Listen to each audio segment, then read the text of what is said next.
Worthless. Disgusting. A cockroach pretending to be human. She spat directly in his face.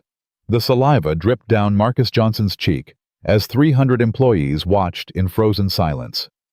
Victoria Hartwell, CEO of Hartwell Industries, stood over him like an executioner, her designer heels grinding against the floor where he'd just been mopping. He didn't wipe it off. He didn't flinch. He just looked at her with eyes that held something she couldn't read. What Victoria didn't know, what no one in that room suspected, was that the janitor she'd just humiliated owned 85% of her company. And the reckoning she'd just triggered would destroy everything she thought she possessed. Comment below what city you're watching from, and let's see how far this story travels. The fluorescent lights of Hartwell Industries hummed softly as Marcus Johnson pushed his mop across the marble floor. It was 11:47 p.m., and the building was nearly empty. Just the way he preferred it. 47 years old, single father, night janitor. That's what his badge said. That's what everyone believed. Marcus moved methodically, his worn sneakers squeaking against the wet floor. His hands, rough from years of work, gripped the mop handle with the same quiet strength he brought to everything in his life. "Daddy!" His phone buzzed in his pocket. He smiled before even looking at the screen. "Hey, baby girl. You should be asleep." Lily's voice crackled through the speaker. "I had a bad dream. When are you coming home?" Marcus leaned against his cart, his heart softening. 3 more hours, sweetheart. Mrs. Patterson is right next door if you need anything." "I know." A pause. "Daddy, why do you have to work so late?" Marcus closed his eyes for a moment. 8 years old and already asking questions he couldn't fully answer. "Because good things take time, Lily. And everything Daddy does is for you. You know that, right?" "I know." Her voice was small but trusting. "I love you, Daddy." "I love you more, baby girl. Now get some sleep. I'll make pancakes when I get home." He hung up and stood there for a moment, staring at his reflection in the polished floor. A black man in a janitor's uniform, invisible to the world. But reflections he knew never told the whole story. The elevator doors opened with a soft chime. Marcus looked up to see Derek Hartwell stumbling out, his tie loose, his breath heavy with whiskey. Derek was Victoria's brother-in-law, a man who'd never worked an honest day in his life, but walked through these halls like he owned them. Well, well. Derek's lips curled into a sneer. The cleaning boy. Working hard or hardly working? Marcus said nothing. He continued mopping. "Hey." Derek stepped closer, his expensive shoes leaving prints on the wet floor Marcus had just cleaned. "I'm talking to you." "Good evening, Mr. Hartwell." Derek laughed, a cruel sound that echoed through the empty lobby. "Good evening. So polite, so trained." He leaned in, his breath foul. "You know what I like about you, Marcus. You know your place. Not like those other ones who think they deserve more than they're worth." Marcus's jaw tightened, but his hands remained steady on the mop. Nothing to say. Derek kicked the mop bucket, sending dirty water splashing across the floor. "Clean that up, and make sure my office is spotless by morning. I'm bringing someone special tomorrow." He laughed again and walked away, leaving wet footprints and the stench of privilege behind him. Marcus stood motionless, watching him go. Then slowly he began mopping again. The next morning, Marcus sat in his small apartment kitchen flipping pancakes while Lily sat at the table, her homework spread out in front of her. "Daddy, what's inferior mean?" Marcus froze mid-flip. "Where'd you hear that word, baby?" Lily looked down at her notebook. "Tommy Baker said it at school. He said his mom told him that people like us are inferior. That's why you clean toilets, and his dad runs a company." The pancake sizzled in the pan. Marcus set down the spatula and walked over to his daughter. He knelt beside her chair, taking her small hands in his. "Lily, look at me." She raised her eyes, and he saw the confusion there, the first cracks of a world trying to teach her she was less than. "You know what inferior means. It means someone's trying to make themselves feel bigger by making you feel smaller. That's all it is. Fear dressed up in fancy words. But why do they think that? Marcus sighed. Because they don't know any better. And because sometimes people judge the outside without ever bothering to see what's inside. He tapped her chest gently. What matters is in here. Your heart, your mind, your character. Those things, baby girl, nobody can take those from you unless you let them. Lily nodded slowly. Is that why you don't get mad when people are mean to you? Marcus smiled, though something flickered behind his eyes. Who says I don't get mad? You never show it. That's because anger without purpose is just noise, Lily. But anger with purpose... He stood up and returned to the stove. That's something else entirely. He flipped the pancake onto her plate, golden and perfect. Now eat up. You've got a spelling test today, and I expect an A. The corporate gala was everything Marcus had learned to hate. Champagne towers, designer gowns, hollow laughter echoing off crystal chandeliers. But he was there. Not as a guest, as the help. Victoria Hartwell had demanded extra staff for the evening, and Marcus had volunteered. He needed to see something, confirm something. He moved through the crowd, carrying a tray of appetizers, invisible as always. Guests took food from his tray without looking at his face. Conversations flowed around him as if he were furniture. Expansion into Asian markets is risky, but Victoria's confident. Heard she's sleeping with that new VP. What's his name? Company's bleeding money, but don't tell anyone I said that. Marcus absorbed it all, his face blank, his mind sharp. Then he saw her. Victoria Hartwell stood at the center of the room like a queen holding court. Blonde hair perfectly styled. Red dress that cost more than most people's monthly salary. A smile that never reached her eyes. Beside her stood Chad Morrison, the newly appointed senior VP. A man with perfect teeth and empty accomplishments. His hand rested on her lower back, with a familiarity that spoke volumes. And behind them, hovering like loyal servants, stood Helena Hartwell and her son Derek. Helena, Victoria's mother-in-law, was a woman carved from ice and old money. She'd never forgiven her late son for dying young, but she'd made peace with Victoria inheriting his position. After all, Victoria was white, wealthy, and ruthless. Everything Helena valued. Marcus moved closer with his tray. Quarterly projections are strong, Victoria was saying to a circle of investors. Hartwell Industries is positioned to dominate the next decade. Impressive leadership, Victoria, one investor said. Your late husband would be proud. Victoria's smile flickered for just a moment. Thomas believed in legacy. I'm simply honoring that. Marcus stopped nearby, pretending to arrange appetizers. Helena noticed him and wrinkled her nose. You there? Her voice cut through the chatter. The servants' entrance is in the back. Why are you skulking around here? Marcus lowered his head. Apologies, ma'am. I was asked to circulate. Well, circulate elsewhere. You're bringing down the ambiance. A few nearby guests chuckled. Victoria glanced over her eyes, sliding past Marcus as if he were a stain on the wallpaper. Mother Hartwell is right, Victoria said dismissively. We have standards to maintain. Go. Marcus nodded and turned away.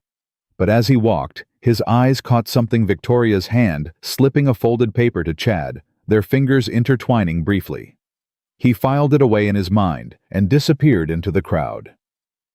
Later that night, Marcus sat alone in his apartment. Lily was asleep in her room, her spelling test on the refrigerator, an A+, just as he'd expected.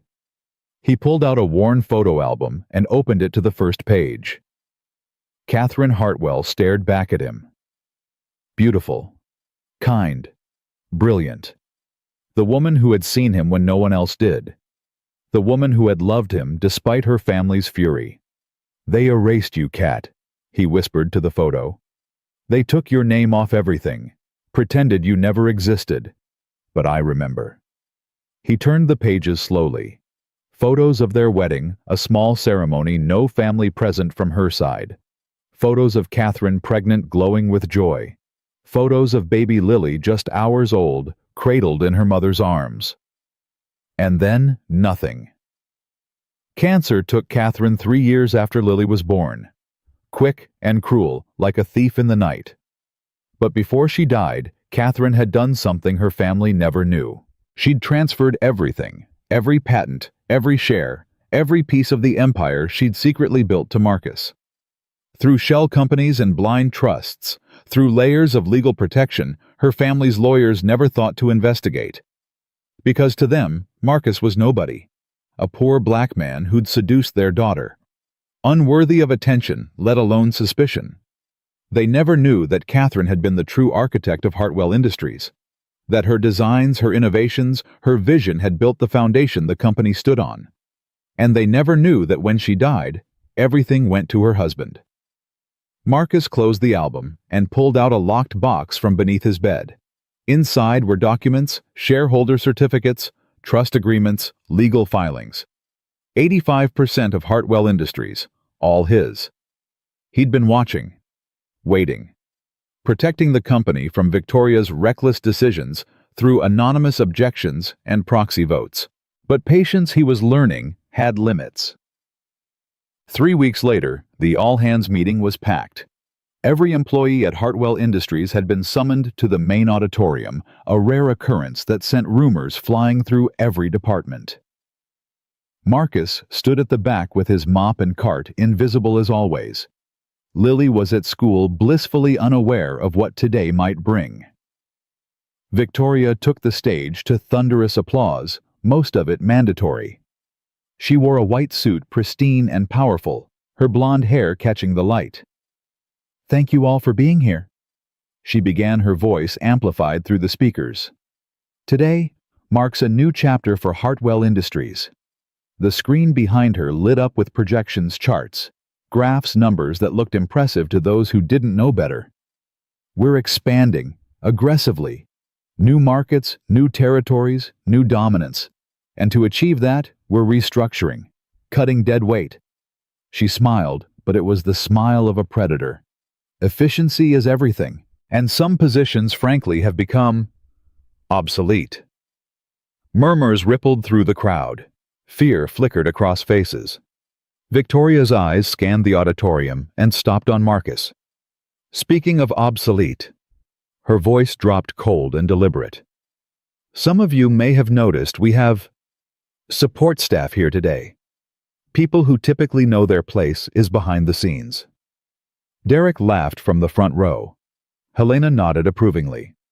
Victoria stepped down from the stage and walked through the crowd, which parted before her like the Red Sea. She stopped directly in front of Marcus. "You're the janitor, aren't you, Marcus?" He met her gaze steadily. "Yes, ma'am." "I've seen you around, lurking, watching. It's unsettling, frankly." She tilted her head, examining him like an insect under glass. "Do you have something to say?" "No, ma'am." "No." She laughed high and cruel. "Of course not. What could someone like you possibly have to say? You push a mop. You clean toilets. You exist to serve people like me." The auditorium had gone silent. 300 employees watched frozen. Derek called out from the front. "Tell him about the restructuring, Victoria. He's about to be restructured right out the door." Victoria smiled. "Ah, yes. Thank you, Derek." She turned back to Marcus. "You're fired. Effective immediately. We're outsourcing janitorial services. Your kind isn't needed here anymore." Marcus didn't move. His face remained calm. "Nothing to say." Victoria stepped closer, her voice dropping to a hiss. "No begging, no pleading, no please, ma'am, I have a family to feed. I have a daughter." "A daughter." Victoria's lip curled. "Of course you do. Probably living in some Section 8 housing, eating government cheese. Tell me, Marcus, does she know her father is worthless?" Something flickered in Marcus's eyes, the first crack in his armor. Victoria saw it and pressed harder. "Does she know she'll grow up just like you? Invisible, insignificant. A nobody cleaning up after real people." "Don't." Marcus's voice was quiet but firm. "Don't talk about my daughter." "Oh, touched a nerve, did I?" Victoria laughed, playing to the crowd. The janitor has feelings. How adorable. She reached out and grabbed his mop, yanking it from his hands and throwing it to the floor. Pick it up. Marcus looked at the mop, then back at her. Pick it up. He didn't move. Victoria's face twisted with fury. You dare disobey me, in my company, in my building. I'm not your dog, ma'am. The auditorium gasped. Derek shot to his feet. Helena clutched her pearls. Victoria's voice went deadly quiet. What did you say to me? I said, I'm not your dog. You want the mop picked up? You pick it up yourself. For a moment time stopped. Then Victoria spat in his face. The saliva hit his cheek, dripping slowly down his skin. 300 people watched in horrified silence. That's what you are, Victoria hissed. Spit, dirt, nothing. Now get out of my building before I have security drag you out. Marcus stood motionless. The spit continued to drip. His hands stayed at his sides. Helena's voice rang out. Well done, Victoria. Put the animal in his place. Derek laughed. Finally, someone's taking out the trash. Chad Morrison smirked from the stage, enjoying the show. And through it all, Marcus didn't move. Didn't wipe his face. Didn't look away. He just stood there looking at Victoria, with eyes that held no anger, no fear, just something she couldn't identify. Something that made her suddenly, inexplicably uncomfortable. What are you looking at? She snapped. Marcus finally spoke, his voice low and steady. I'm looking at someone who just made the biggest mistake of her life. Victoria laughed, but it sounded forced. A mistake? I own this company. I own everything in this building, including the air you're breathing right now. No, ma'am. Marcus reached into his janitor's cart, not for the mop, but for a manila folder hidden beneath a stack of cleaning supplies. You don't. He held up the folder, thick with documents. You never did. Victoria's smile faltered. What is that? The truth. Marcus looked out at the crowd of employees, people who'd ignored him for years, who'd stepped over him like trash, and then back at Victoria. And tomorrow, everyone in this room is going to learn it. He set the folder on top of his cart, turned, and walked toward the exit. Security! Victoria screamed. Stop him! Get that folder! 2 guards moved toward Marcus, but he didn't run. He didn't even walk faster. He just moved with that same steady, unhurried pace, the walk of a man who knew something nobody else did. I'll be back, he said, not turning around. And when I am, you're going to wish you'd never learned my name. The doors closed behind him. Victoria stood alone in the center of the auditorium. 300 silent employees watching her. The spit she'd launched was gone, but something else lingered in the air. Doubt, fear, and the first crack in an empire built on lies. The doors had barely closed behind Marcus when Victoria's composure shattered. What are you all staring at? She screamed at the 300 employees still frozen in their seats. Get back to work. This meeting is over. People scrambled for the exits. Heads down, avoiding eye contact. Nobody wanted to be the next target. Within minutes, the auditorium was empty except for Victoria, Derek, Helena, and Chad, who descended from the stage with careful steps. What was in that folder? Helena demanded, her voice sharp as broken glass. Victoria, what did that man have? Nothing. Victoria's hands were shaking. She clasped them together to hide it. He's bluffing, a desperate man making desperate threats. Derek laughed nervously. Did you see his face? He didn't look desperate to me. He looked like he knew something. Shut up, Derek. Victoria spun toward Chad. Get security. Find out where he lives. I want that folder. Chad nodded and pulled out his phone, already dialing. Helena stepped closer to Victoria, her eyes narrowing.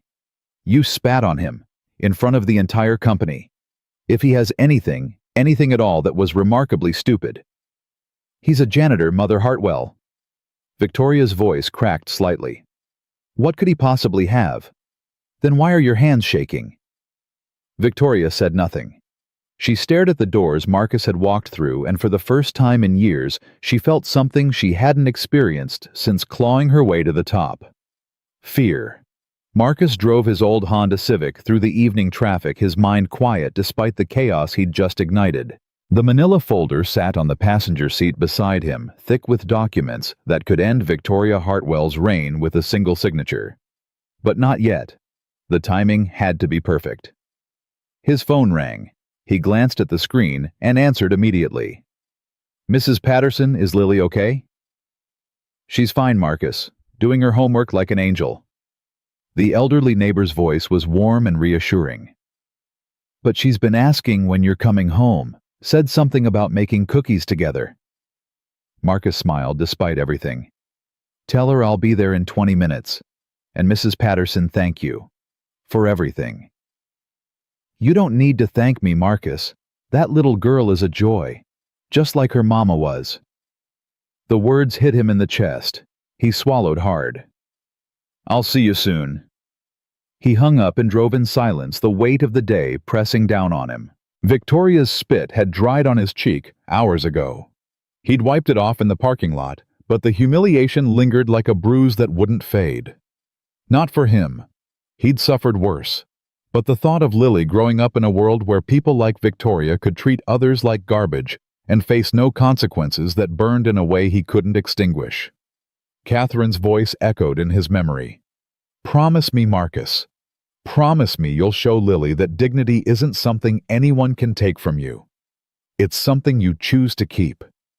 He'd promised, and he intended to keep that promise no matter what it cost. Lily was waiting at the door when he pulled into the driveway.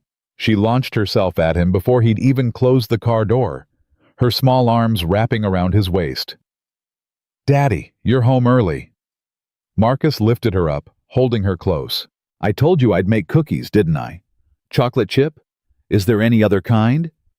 She giggled, and the sound washed over him like healing water. He carried her inside, nodding gratefully to Mrs. Patterson, who gathered her things and headed home with a knowing smile. An hour later, the apartment smelled like fresh cookies, and the kitchen was dusted with flour. Lily sat on the counter, licking batter from a spoon, while Marcus slid the first batch into the oven. "Daddy." "Yeah, baby. You look sad today." Marcus paused, then turned to face her. She was watching him with those eyes. Catherine's eyes that saw everything.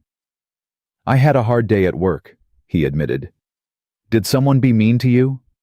He considered lying, protecting her from the ugliness, but Catherine had always believed in honesty, even when it was difficult. "Yes," he said quietly. "Someone was very mean to me today."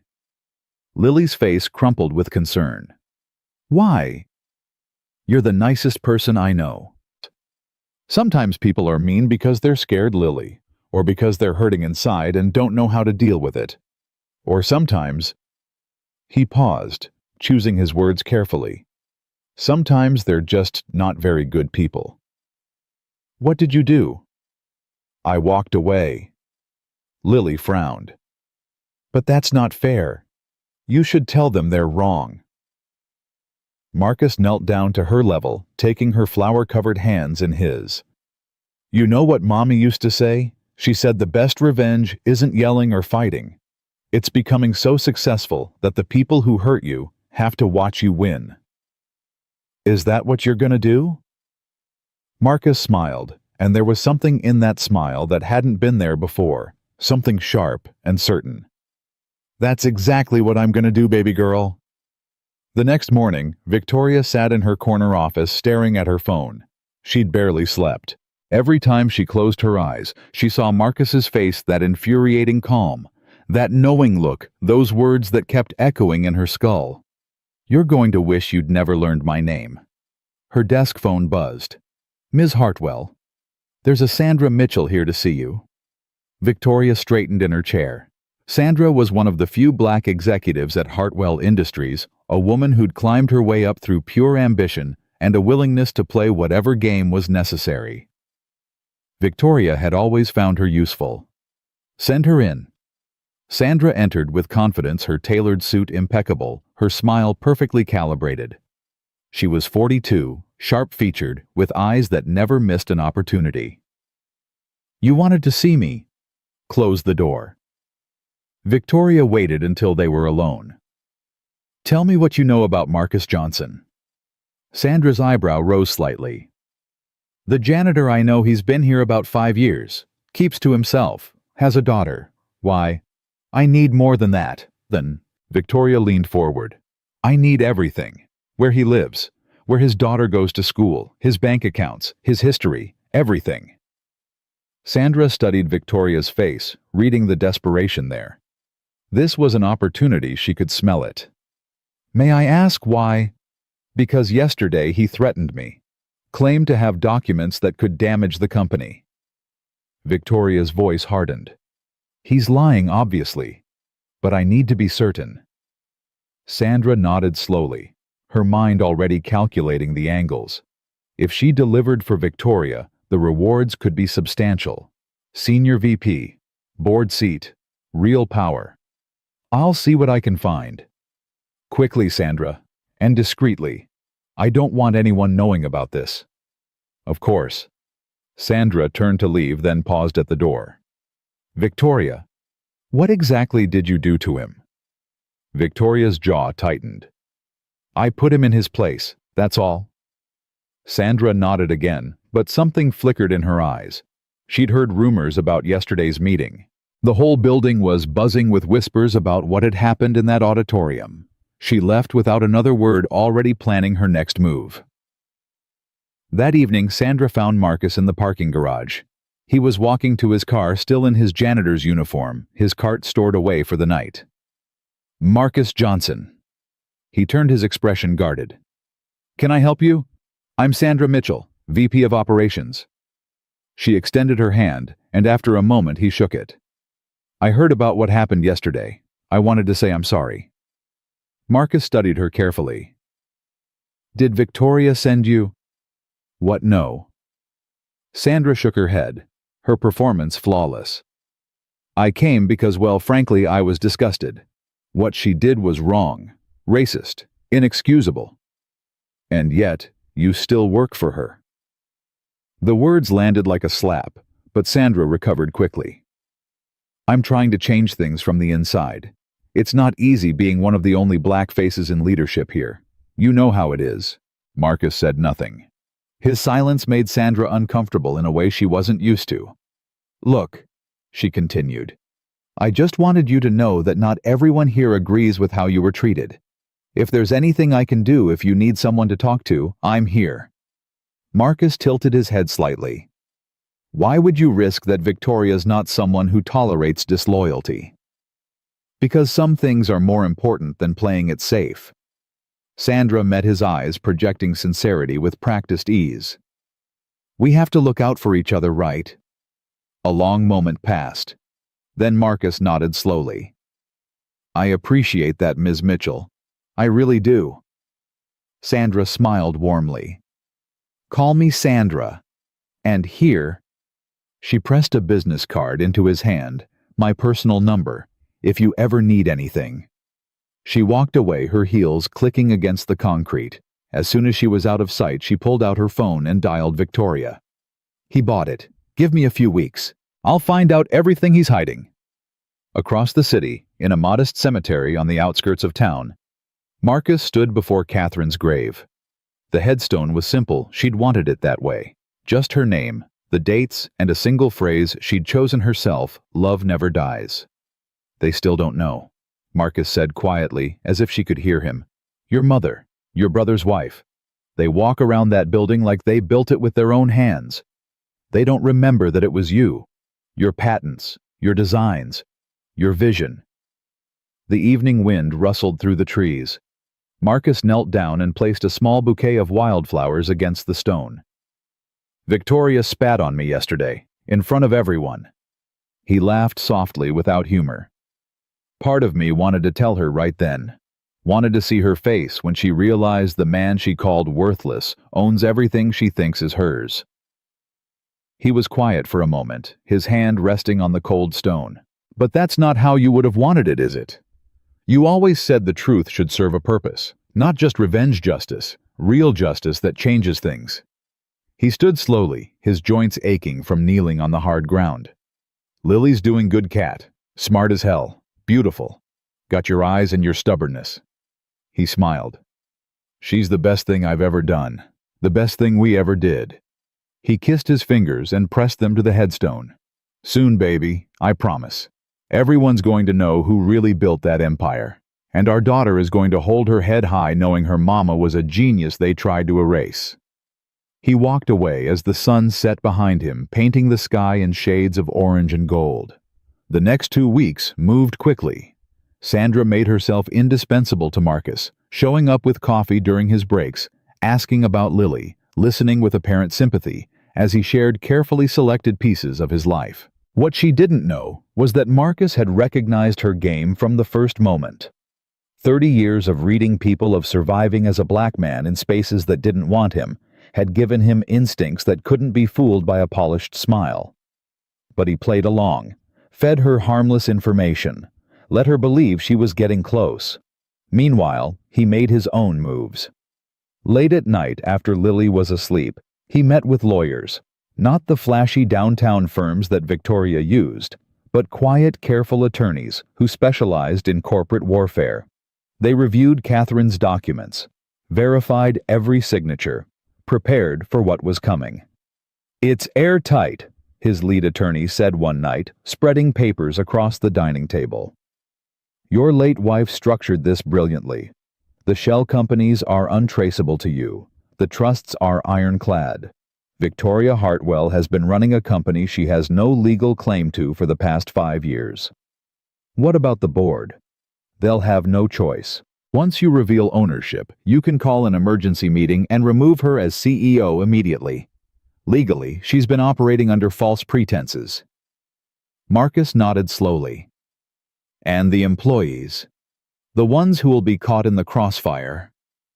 The lawyer hesitated. What do you mean? Victoria's been making reckless decisions.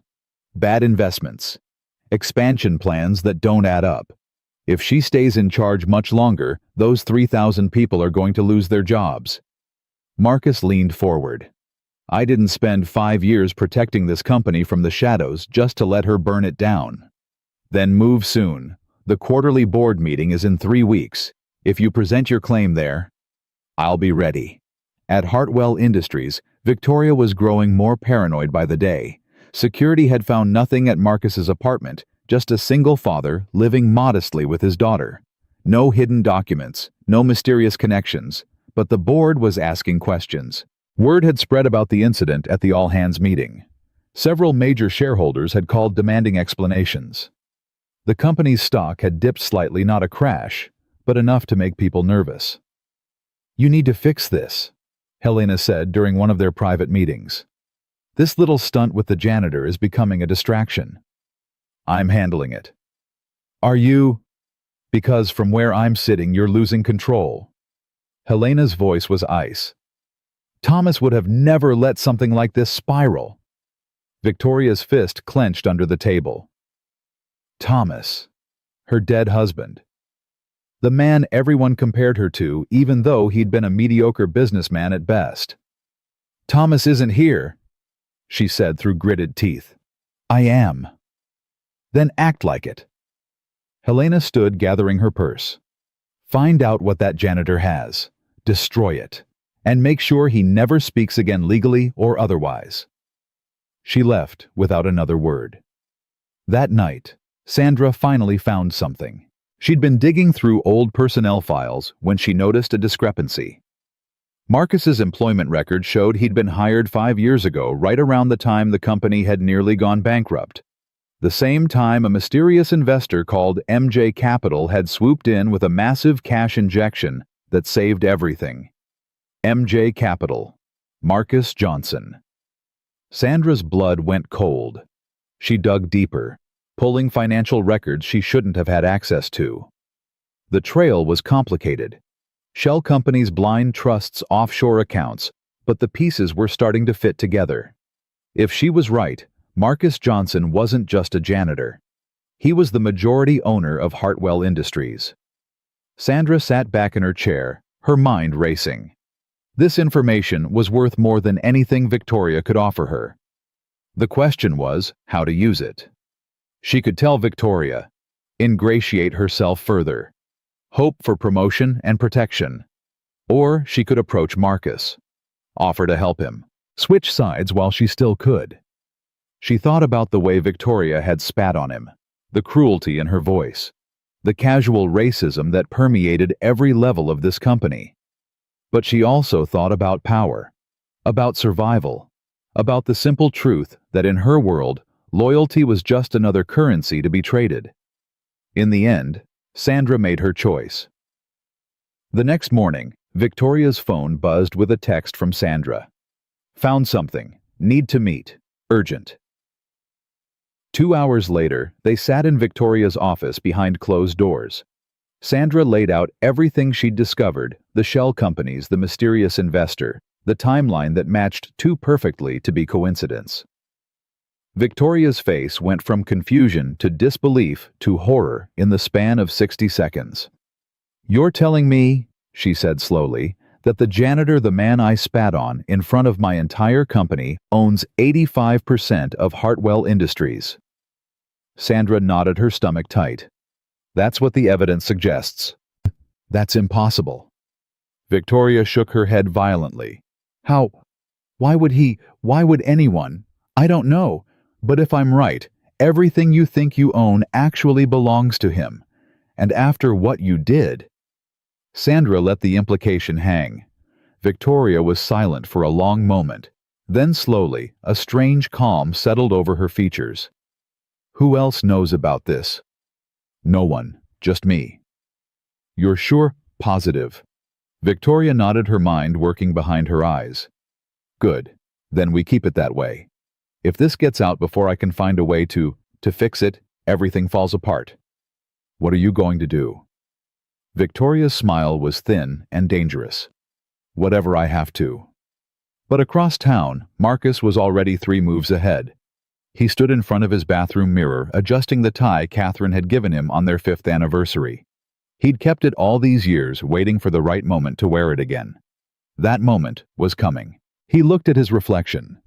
Not a janitor, not today.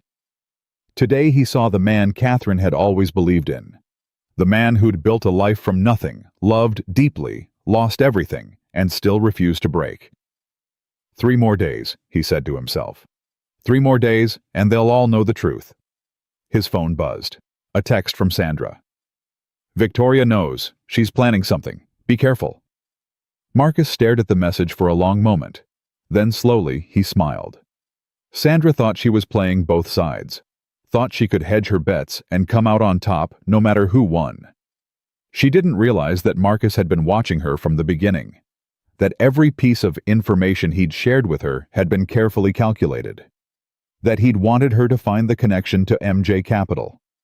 Because now Victoria knew what was coming. And scared people made mistakes. He typed a reply to Sandra. "Thank you for the warning. I won't forget this." Then he deleted this message and set down his phone. The board meeting was in 72 hours. Victoria would spend that time scrambling, desperate, making increasingly reckless decisions. She'd try to outmaneuver him to find legal loopholes to protect what she thought was hers. And when she finally walked into that boardroom, believing she still had a chance, he would be there waiting. Not as a janitor, as the owner, as the husband of the woman they'd erased from history, as a father fighting for his daughter's future. Marcus looked at the photo of Catherine on his nightstand, the one he kept next to Lily's baby picture. "Almost time, Cat," he whispered. "Almost time." The 72 hours before the board meeting were the longest of Victoria's life. She barely slept. Every time she closed her eyes, she saw Marcus's face, that infuriating calm, that knowing smile. The janitor who might own everything she'd spent years believing was hers. Her lawyers worked around the clock, searching for any weakness in the documents Sandra had uncovered. They found nothing. The shell companies were impenetrable. The trusts were legally flawless. Whoever had structured this, whoever had hidden Marcus Johnson's ownership for 5 years, had been brilliant. "There has to be something," Victoria hissed during a late-night meeting with her legal team. Nobody builds a fortress without leaving a back door. Ms. Hartwell, her lead attorney said carefully, if these documents are authentic, and our preliminary analysis suggests they are, then Mr. Johnson has an unassailable claim. The question isn't whether he owns the company. The question is why he hasn't acted on it until now. Victoria slammed her fist on the table. I don't care about his reasons, I care about stopping him. The board meeting is in 48 hours. If he presents his claim there, then we make sure he doesn't. Victoria's voice dropped to something cold and dangerous. Cancel the meeting. We can't. It's a mandatory quarterly session. The bylaws require, then change the bylaws. The lawyer exchanged glances with his colleagues. Ms. Hartwell, that would require board approval, which would mean holding a meeting. Which brings us back to, get out. Victoria's voice was barely a whisper. All of you, get out. They gathered their papers and left quickly, none of them willing to be the target of her fury. Alone in the conference room, Victoria stared at the city lights through the floor-to-ceiling windows. For the first time in years, she felt something she'd spent her entire career crushing in others: powerlessness. The next morning, Derek found her still in the office, her eyes red from lack of sleep, her designer suit wrinkled. You look terrible, he said, pouring himself a drink from the bar in the corner. It was barely 9 a.m. Thank you for your support. Derek shrugged. What are you going to do about the janitor? Victoria laughed bitterly. His name is Marcus Johnson, and according to my lawyers, he owns 85% of this company. Derek choked on his whiskey. What? You heard me. Victoria turned to face him, her eyes hollow. The man I spat on in front of 300 employees, the man I called worthless, insignificant, a cockroach, he could fire me with a single signature. That's impossible. How? His wife, his dead wife. Victoria pulled up a file on her tablet and threw it across the desk to Derek. Catherine Hartwell, ring any bells? Derek's face went pale. Thomas's sister. The one who married a black man and got disowned. The one your family erased from every photo, every record, every memory. Victoria's voice was hollow. Turns out, she was smarter than any of you. She built the core patents that this company runs on.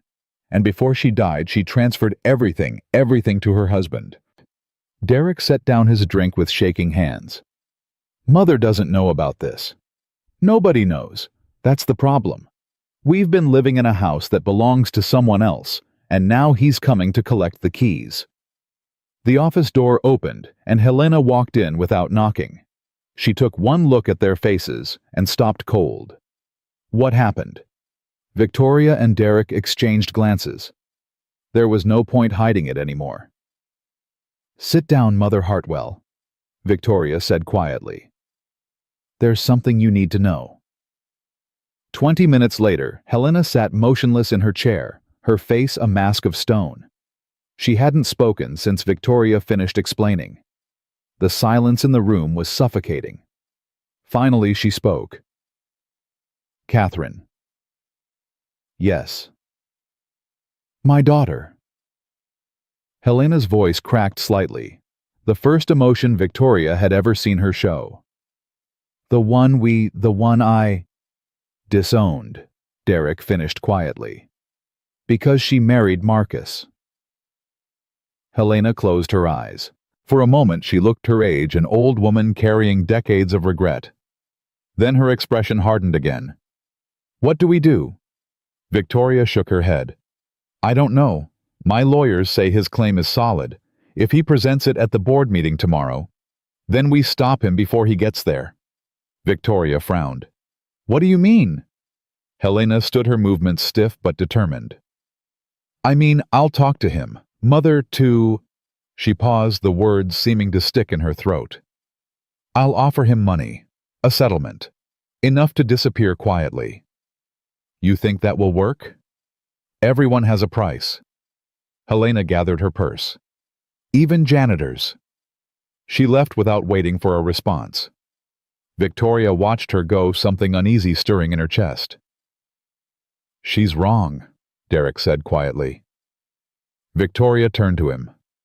"What?" "About everyone having a price." Derek finished his drink and set the glass down. "Some people can't be bought. They can only be beaten." He met her eyes. "And I don't think we can beat this one." For once, Victoria had no argument. Helena found Marcus that evening at the cemetery. She'd had him followed old habits from a lifetime of controlling information. The private investigator had reported that Marcus visited the same grave every week, sometimes more often. Catherine's grave. Helena stood at the cemetery entrance for a long time, watching Marcus from a distance. He knelt before the headstone, placing flowers, speaking words she couldn't hear. There was a tenderness in his movements that made her chest tight. She remembered Catherine at that age, before the arguments, before the ultimatums, before the day Helena had looked her daughter in the eyes and said words that could never be taken back. "You're dead to this family. You and your mistake."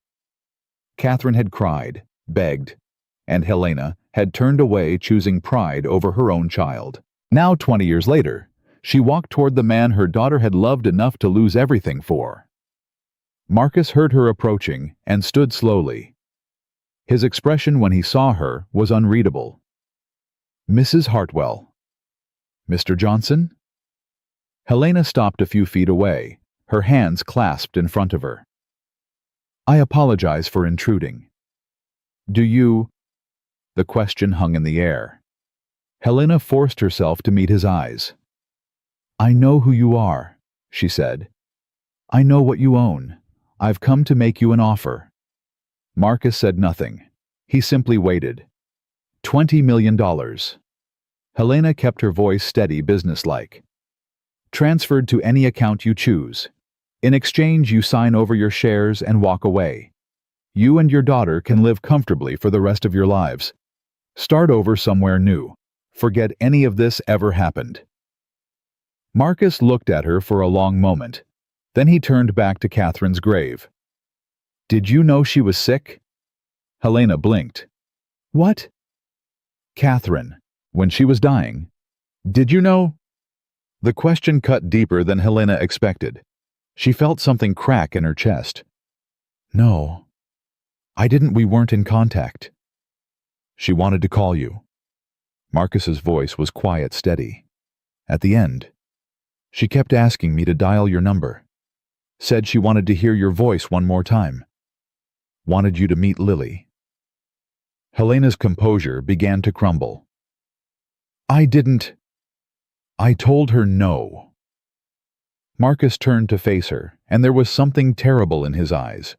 Not anger, something worse. Sadness. "I told her you didn't deserve to say goodbye. That you'd lost that right when you chose your pride over your daughter." Tears began to slide down Helena's face. She didn't wipe them away. "I've regretted that," Marcus continued. "Every day since. Because it wasn't my forgiveness to withhold. It was hers. And I took that choice from both of you." He stepped closer, and Helena resisted the urge to step back. "So, no, Mrs. Hartwell. I won't take your money, and I won't walk away." His voice hardened. "Your family erased Catherine from history, pretended she never existed. Let Victoria and Derek and all the rest of them build their lives on a foundation my wife created while they mocked her memory and spit on her husband." "I'm sorry." Helena's voice broke. "I'm so sorry." "I know you are." Marcus's expression didn't soften. "But sorry doesn't bring her back. Sorry doesn't undo what you did. And sorry definitely doesn't buy my daughter's inheritance." He walked past her toward the cemetery gate, then stopped.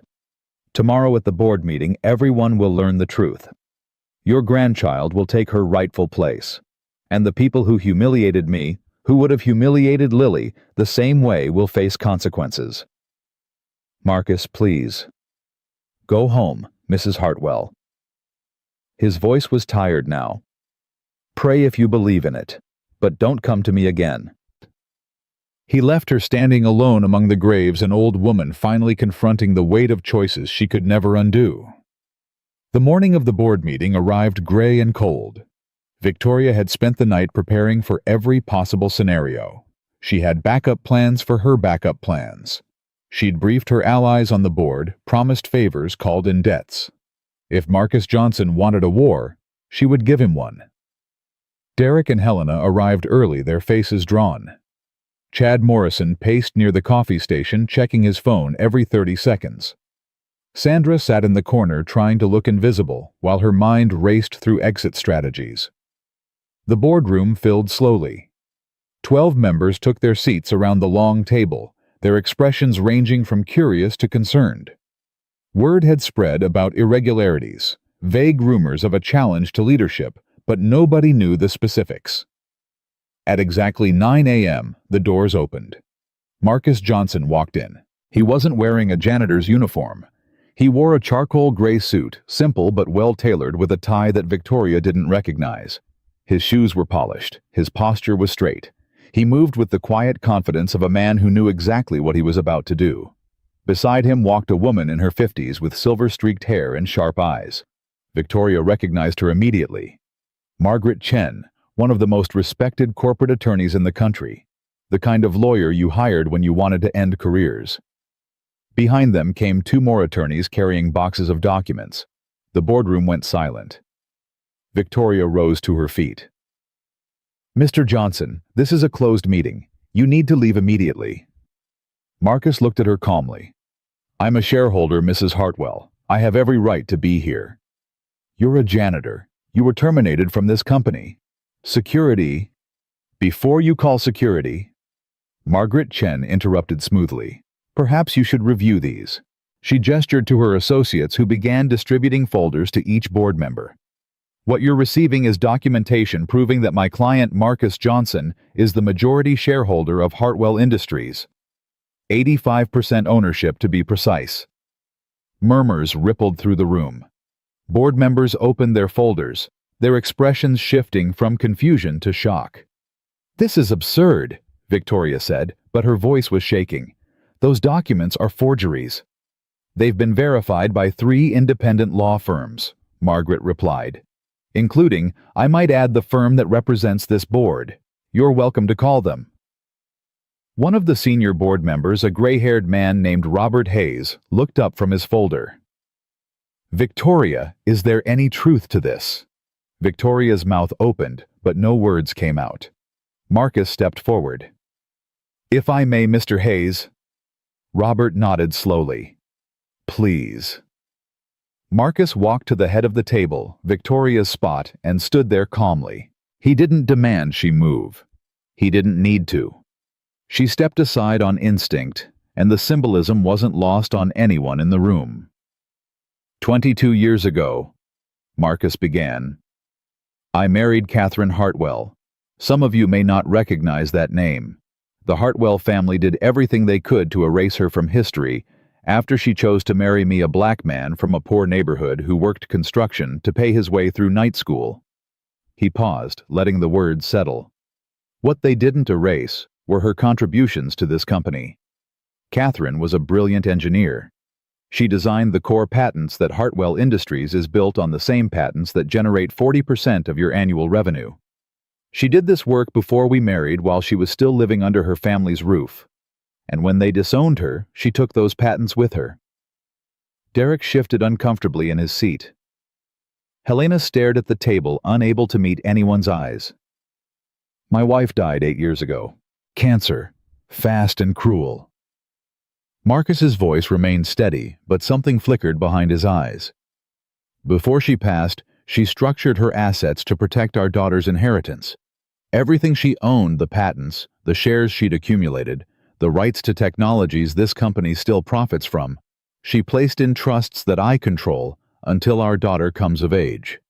He looked around the room, making eye contact with each board member in turn. For 5 years I've worked in this building, mopped your floors, cleaned your offices, listened to your conversations. I did this for 2 reasons. First, to protect my wife's legacy. I used my position as majority shareholder to block reckless decisions. Decisions that would have bankrupted this company and cost 3,000 people their jobs. You're welcome. A few board members exchanged uncomfortable glances. Second, I wanted to understand who I was dealing with. What kind of people had inherited my wife's work? Whether they deserved to continue benefiting from her genius. He turned to Victoria. She stood frozen, her face pale, her hands trembling at her sides. And then 2 weeks ago, you answered that question for me. The room held its breath. You spat in my face. Marcus's voice was quiet, but it filled every corner of the room. In front of 300 employees, you called me worthless, insignificant, an animal. You told me my daughter would grow up to be nothing just like her father. Victoria's lips moved, but no sound came out. You didn't know who I was. You didn't care. To you, I was just another black man in a uniform, someone to be humiliated, degraded, thrown away like garbage. Marcus took a breath. But here's what you didn't understand, Mrs. Hartwell. What none of you understood. He spread his hands to encompass the room. I built this. My wife built this. Every dollar in your bank accounts, every stock option in your portfolios, every bonus you've ever received, it exists because of Katherine Johnson. And, by extension, because of me. Robert Hayes cleared his throat. Mr. Johnson, if these documents are authentic, and they certainly appear to be, then your claim is unprecedented. What exactly are you asking for? Marcus turned to the senior board member. I'm not asking for anything, Mr. Hayes. I'm telling you what's going to happen. He pulled a single sheet of paper from his pocket and laid it on the table. Effective immediately, Victoria Hartwell is removed as CEO. Her employment with this company is terminated. She is to be escorted from the building within the hour. Victoria finally found her voice. You can't do this. I have rights. I have a contract.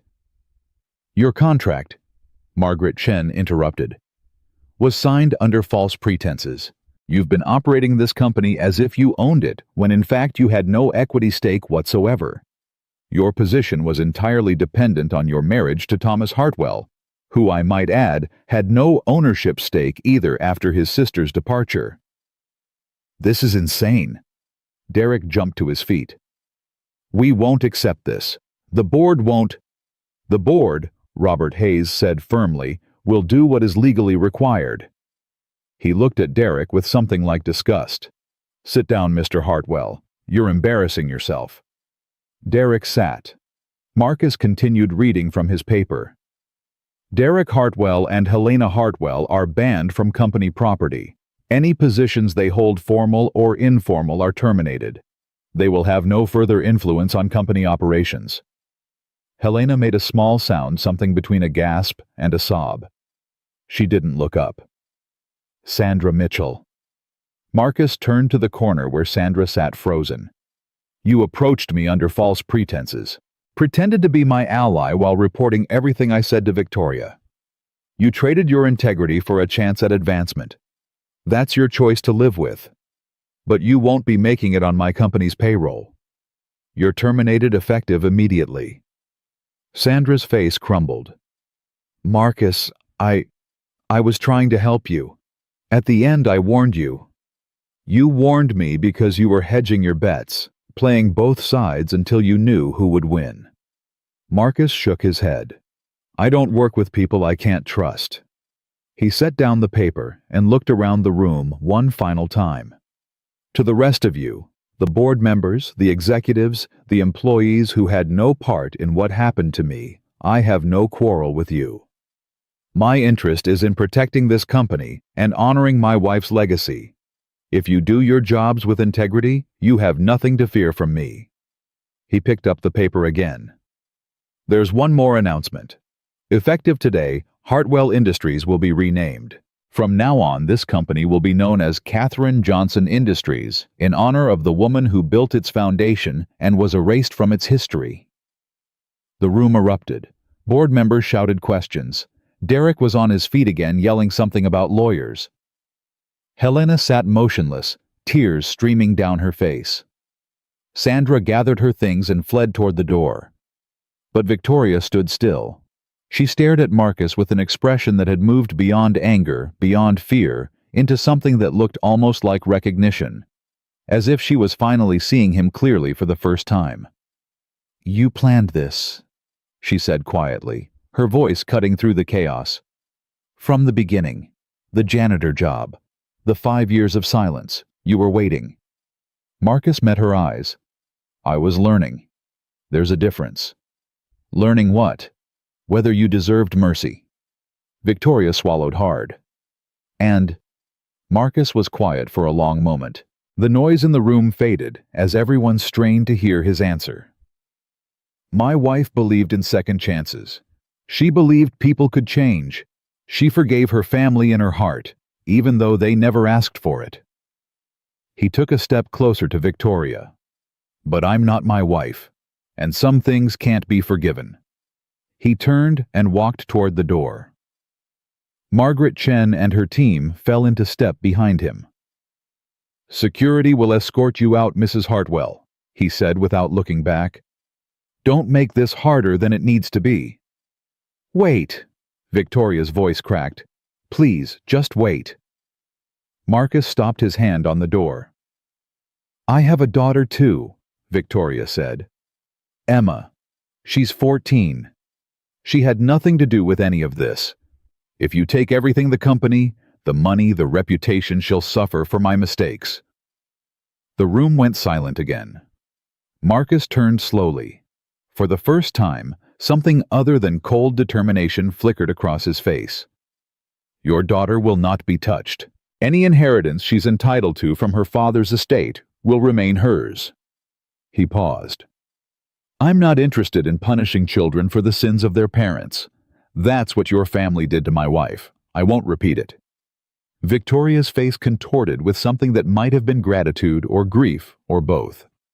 "But understand this," Marcus continued. "Your daughter will learn the truth. About you. About this company. About what you did to me. And when she's old enough to understand, she'll make her own choices about who she wants to be." His voice hardened. "Pray she chooses differently than you did." He pushed through the doors and was gone. In the boardroom, chaos continued to swirl. Lawyers were called. Arguments broke out. Robert Hayes tried to restore order while Derek shouted threats that everyone knew were empty. But Victoria stood motionless in the center of it all, staring at the doors that had closed behind Marcus Johnson. She'd spent her entire life climbing, clawing, fighting for every inch of power she could grasp. She'd lied, manipulated, destroyed anyone who stood in her way. She'd convinced herself that strength meant never showing weakness. That power meant making others feel small. And now, in a single morning, a man in a borrowed suit had dismantled everything she'd built. Not with anger, not with revenge, with truth. That was the part that burned the most. He hadn't needed to scream or threaten or manipulate. He'd simply told the truth and let it do the work. And against truth, she realized she had no defense. Outside the building, Marcus walked to his old Honda Civic still parked in the employee lot. Margaret Chen followed him, a slight smile on her face. "That went well," she said. Marcus laughed softly, the first real laugh he'd allowed himself in weeks. "Did it? I couldn't tell through all the shouting. The board will ratify everything by end of day. Victoria and her family are finished." Margaret handed him a folder. "There's just one thing left. The press release. We need to announce the change in leadership." Marcus took the folder but didn't open it. He stared at the building he'd cleaned for 5 years, the building his wife had helped create, the building that would now bear her name. "Not yet." Margaret frowned. "We should move quickly, control the narrative before. There's something I need to do first." Marcus opened his car door. "Something that can't wait." He drove across town to Lincoln Elementary, where Lily was in her 3rd grade classroom learning about fractions. He parked outside and sat for a moment watching the children through the window. His phone buzzed. A text from his lawyer. "Board just voted unanimously. It's done. Congratulations." Marcus stared at the words. 5 years of planning. 5 years of patience. 5 years of swallowing his pride and cleaning toilets and being invisible. And now, finally, it was done. But the victory felt hollow somehow. Because the person who should have been here to see it, the person who had made all of this possible, was lying in a cemetery across town, cold and silent, and forever gone. He wiped his eyes and got out of the car. The school secretary looked surprised when he appeared at the office. "Mr. Johnson, is everything okay?" "Everything's fine. I need to pick up Lily early today. Family matter." 10 minutes later, Lily came running down the hall, her backpack bouncing, her face bright with curiosity. "Daddy, what's wrong? Why are you picking me up?" Marcus knelt down and wrapped his arms around her, holding her tight. "Nothing's wrong, baby girl. Something's very right." He pulled back and looked into her eyes, Catherine's eyes. "How would you like to visit Mommy with me?" Lily's face softened. "Okay. Can we bring flowers?" "We can bring whatever you want." They stopped at a florist on the way, and Lily carefully selected a bouquet of sunflowers, Catherine's favorite. Marcus watched her deliberate over each stem. Her small face serious with concentration, and felt something shift in his chest. This was why he'd done it. Not for revenge, not for money, not even for justice. For her. For Lily. So she would grow up knowing the truth about her mother. So she would never have to feel ashamed of where she came from. So she would inherit not just money and shares, but something far more valuable. A legacy. At the cemetery, Lily placed the sunflowers carefully against the headstone. She traced the letters of her mother's name with her small finger. "Mommy, Daddy had a big day today. He wouldn't tell me what happened, but I think it's something good." She looked up at Marcus. "Is it something good, Daddy?" Marcus sat down on the grass beside her. "Yeah, baby, it's something good. Tell Mommy. She likes to hear about good things." So Marcus talked.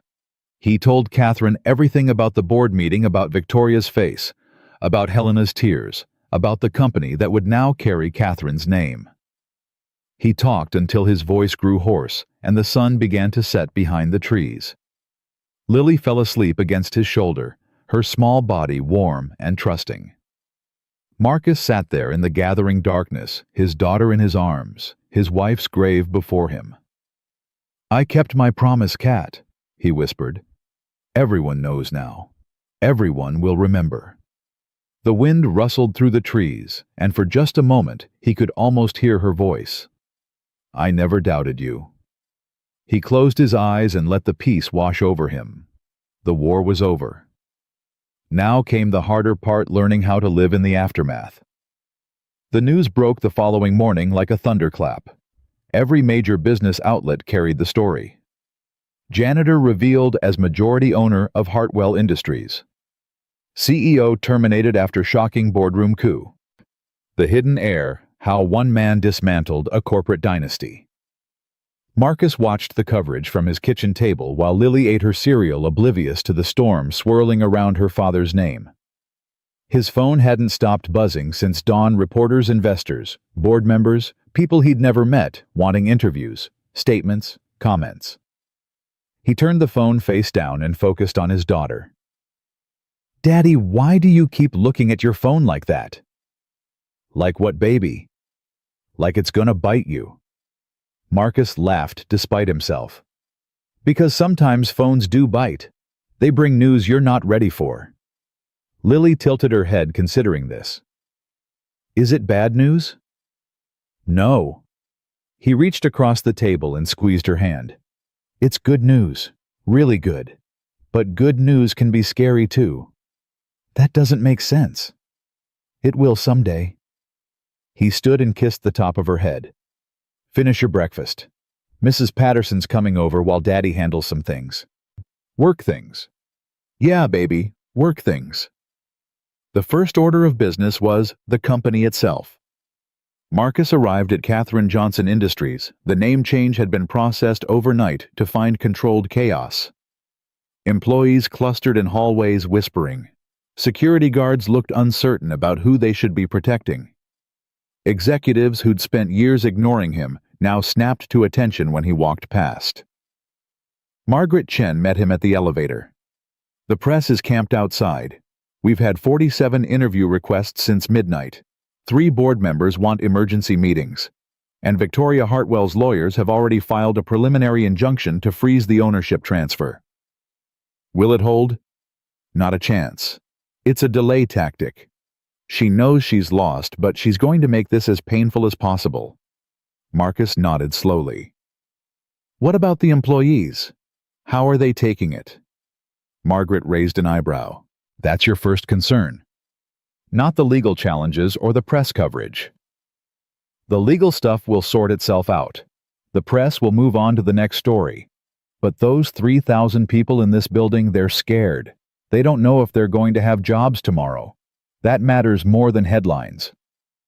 Something shifted in Margaret's expression. Respect, maybe, or surprise. Most of them are cautiously optimistic. Word spreading about the reckless expansion plans you blocked over the years.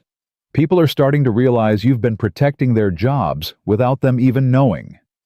Marcus stepped into the elevator. "Set up an all-hands meeting for this afternoon. I want to talk to everyone." "What are you going to say?" "The truth. It's worked pretty well so far." The all-hands meeting was standing room only. Every employee who could make it packed into the main auditorium, the same space where Victoria had spit on Marcus 2 weeks earlier. The irony wasn't lost on anyone. Marcus stood at the podium, looking out at 3,000 faces. Some curious, some skeptical, some openly hostile. He understood. He'd been one of them until yesterday. The invisible man pushing a mop. "I'm not going to pretend this isn't strange," he began. 2 weeks ago I was cleaning your offices. Today I'm standing here as your CEO. I know that's a lot to process." A murmur rippled through the crowd. "So let me start with something simple. I'm not here to burn this place down. I'm not here for revenge. I'm here because my wife built this company, and I won't let anyone destroy what she created." He paused, letting the words settle. Catherine Hartwell. Katherine Johnson was a brilliant engineer. She designed the patents that generate almost half our revenue. She did that work right here in this building before most of you were hired. And then her family erased her, pretended she never existed, took credit for everything she accomplished. A woman in the front row wiped her eyes. Others shifted uncomfortably. "I took this job 5 years ago because I wanted to protect her legacy. I used my position as majority shareholder to block decisions that would have bankrupted this company. The overseas expansion that got canceled last year. That would have cost us 2,000 jobs. The merger that fell through 18 months ago, that would have gutted our benefits program. You didn't know I was behind those blocks. Nobody did. That was the point." He gripped the podium, steadying himself. "But I also took this job because I wanted to understand who I was dealing with. What kind of people were profiting from my wife's work? Whether they deserved to continue doing so." The auditorium was absolutely silent. "Most of you do. Most of you are good people doing honest work, trying to provide for your families just like I am. You had nothing to do with what happened to me or to Catherine, and I want you to know your jobs are safe. This company isn't going anywhere. We're going to keep building, keep growing, keep honoring the foundation my wife laid." Relief washed across faces throughout the room. But things are going to change. Leadership that was corrupt or incompetent is gone. Decisions will be made based on what's good for the company, not what's good for one family's ego. And anyone who can't operate with integrity won't have a place here. He looked out at the sea of faces. Black faces, white faces, brown faces, every shade of the American workforce. "I don't care what you look like. I don't care where you came from. I don't care who you know. What I care about is whether you do your job with honesty and treat the people around you with respect. That's it. That's the whole standard." He stepped back from the podium. Questions. A young man in the middle raised his hand. "Sir, what about the people who were loyal to the previous leadership? Are they going to be punished?" Loyalty isn't a crime. Following orders isn't a crime. What matters is what you do going forward. Marcus met the young man's eyes. If you worked for Victoria because you believed in her, that's done now. You have a choice to make. Stay and be part of something better, or leave. But if you stay, I expect your best. Fair enough. The young man nodded slowly.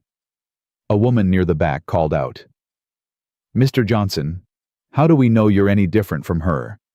You hid who you were for 5 years. How do we trust you now?" Marcus didn't flinch. "That's a fair question. And the honest answer is, you don't know. Not yet. Trust has to be earned, and I haven't earned yours yet. All I can do is show you day by day, decision by decision, who I really am." He spread his hands. "But I'll tell you this. I spent 5 years mopping floors and cleaning toilets. I know what it's like to be invisible, to be dismissed, to have people look right through you like you don't exist. I'm not going to forget that just because I'm standing in a nicer office now." The skepticism on the woman's face softened slightly, not convinced but willing to wait and see. "Anything else?" An older man near the front, Marcus recognized him as one of the longtime maintenance workers, stood up slowly. "Mr. Johnson, I've been cleaning this building for 22 years. I remember when your wife worked here, Catherine. She was kind to us, learned all our names, brought us coffee during late shifts." His voice cracked slightly. "I always wondered what happened to her, why her picture disappeared from the walls, why nobody ever mentioned her anymore." Marcus's throat tightened. "I just want to say," the old man continued, "it's good to see someone finally telling the truth. And it's good to see one of us up there for once." The auditorium erupted in applause. Marcus bowed his head, overwhelmed. When he looked up again, his eyes were wet. "Thank you," he said quietly. "That means more than you know." The next few weeks were a whirlwind. Legal battles raged as Victoria's team threw every possible obstacle in Marcus's path. Injunctions, motions to dismiss, challenges to the authenticity of documents. Each one failed, but each one cost time and energy. Derek Hartwell made his own move, attempting to rally sympathetic board members into a coalition against Marcus. It collapsed within days when Robert Hayes, who had become an unexpected ally, reminded everyone that their fiduciary duty was to the majority shareholder, not to a disgraced former executive's brother-in-law. Helena Hartwell disappeared from public view entirely. Rumors circulated that she'd retreated to a family property in Connecticut, refusing all visitors. Marcus received 3 letters from her in the space of 2 weeks, each one unopened, each one returned to sender. He wasn't ready. Maybe he never would be. Sandra Mitchell proved the most complicated case. She'd been terminated, but she hadn't left town. Instead, she'd rented a small apartment and started sending Marcus messages, emails, texts, even a handwritten letter delivered to his home. "I made a mistake. I know that now. Please let me explain. Please give me a chance." Marcus ignored them all until one evening when he found her waiting outside his apartment building. "Mr. Johnson, please, just 5 minutes." He stopped, his keys in his hand. Lily was inside with Mrs. Patterson, safe and unaware. "You shouldn't be here." I know. Sandra's face was haggard, dark circles under her eyes. "But I couldn't live with myself if I didn't at least try to explain." "Explain what you pretended to be my friend while reporting everything I said to Victoria. What's there to explain?" "I was scared." Sandra's voice broke.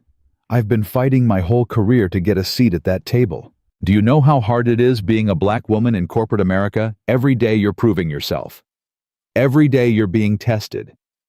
And then Victoria offered me a chance, a real chance to move up. All I had to do was give her information. About me." "Yes." She couldn't meet his eyes. "About you. I told myself it didn't matter. You were just a janitor. What could she really do to you?" Marcus laughed bitterly. "She spat on me in front of 300 people. That's what she did. I didn't know. You knew exactly what kind of person she was. You watched her tear people apart for years. You just thought it wouldn't happen to you. He stepped closer and Sandra flinched. That's the thing about selling your soul, Sandra. You always think you're the exception. You always think the devil will keep his promises. Sandra was crying now, tears streaming down her face. I'm sorry. I'm so sorry. I know it doesn't mean anything, but I'm sorry. Marcus was quiet for a long moment. He thought about Catherine, how she'd always believed in second chances, in the capacity for people to change. How she'd forgiven her own family and her heart, even when they'd given her every reason not to. But he also thought about Lily, about the example he wanted to set, about the difference between mercy and foolishness. I'm not going to destroy you, Sandra, he said finally. I'm not going to blacklist you or make sure you never work again. That's not who I want to be. Hope flickered in her eyes. But I'm also not going to pretend what you did was okay. You betrayed me. You betrayed yourself. And those choices have consequences. What do you want me to do? I want you to figure out who you are when no one's offering you shortcuts. I want you to build something real. Something you can be proud of.